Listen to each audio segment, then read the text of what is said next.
What's up everyone? I'm your female otaku and I'm here to review episode 22 of Bungou Stray Dogs. The hype just keeps on getting more and more real after each and every single episode because we're about to get into another epic battle. But before we get into that battle, let's talk about what happened in this episode. With the first half of the episode, we got Po and Rampo. Now, for those of you who do not know, the actual Edogawa Rampo, the person who wrote a bunch of mystery novels and stuff, he based his pen name off of Edgar Allan Poe.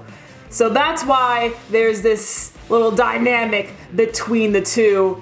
Except, they make Poe inferior to Edogawa Rampo. Years ago, Po and Rampo had a battle of some sorts, and Rampo won, of course, because Rampo is a god, but Po never forgot about this and has been planning this day for 6 years to make a challenge, a great mystery for Rampo that he could never solve. But Rampo ended up solving it, although it took a little bit because at first he still believes that he is gifted, and when we find out that Akiko couldn't use her ability in this world because Po, he transported them into the novel, and his power is that he can transfer people into his novels. Akiko couldn't use her ability in that world, so Rampo assumed that he couldn't use his ability either. Not only that, but he didn't have his glasses that the director gave him, so he was feeling down in the dumps, even though he was able to shut people up, being all like, no, that couldn't happen. Like, what, are you stupid? No, you are stupid. Just Rampo being Rampo,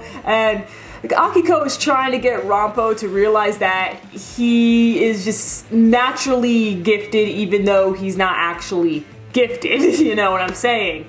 So, in the end, Rampo, he was able to figure everything out after taking Akiko's glasses after she died. And immediately they were brought back to the real world, and Po was just like, how did you know? What? And Rampo was just all like, oh, it was simple. The murderer was me, because as soon as I appeared in the book, the murderer disappeared. Therefore, I must be the murderer. And it's just like, yo, Rampo is a freaking god. And Rampo does remember Po, and he hopes that Po will make another challenge for Rampo again in the future, because Po is the only one that could actually make some sort of a challenge, for Rampo. Don't forget this, guys, if you're going to become a manga reader when the series ends, because this is very popular in the Bungou Stray Dogs fandom. It really is. Rampo and Po's dynamic. It's like a fan favorite chapter that was just adapted. So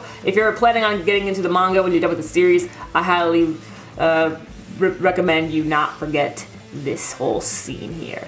But anyway, with the later half of this episode, we go with Atsushi, and Atsushi has to take control of Moby Dick because Moby Dick is about to crash into Yokohama, the detective agency to be more specific. But Atsushi isn't the only one there. Akutagawa is. And when they saw each other, you already know. You already know it's about to go down, man. All the other people from the guild, they left except for the original owner of Moby Dick and Fitz. To control Moby Dick, you gotta get past Fitz. But before Atsushi can get to Fitz, he has to get past Akutagawa. Next week's battle is honestly one of my favorite battles. There's just so much meaning in it, and I'm excited for all of you to see that. But before I end this review, I gotta mention, I was waiting for this reveal for the longest time. The reveal that Dazai planned that car crash. Again shows you the sadistic, twisted mind that is Dazai. Even though he can be funny, fluffy, flirty a lot of the times, still, he's a twisted motherfucker. And I love him so much. You see, Ango, his airbag was the only one that didn't, what do you call it, inflate? Yeah. Only Dazai's. He planned that car crash. Dazai! Oh, I love him. He's amazing. He's a god. He's a genius. can't. I cannot. Okay, time to read more fanfictions. Catch me later as I live react to Drifters, JoJo's Bizarre Adventure Part 4, Diamonds Unbreakable, and Haikyuu Season 3. I'm your female otaku, sayonara.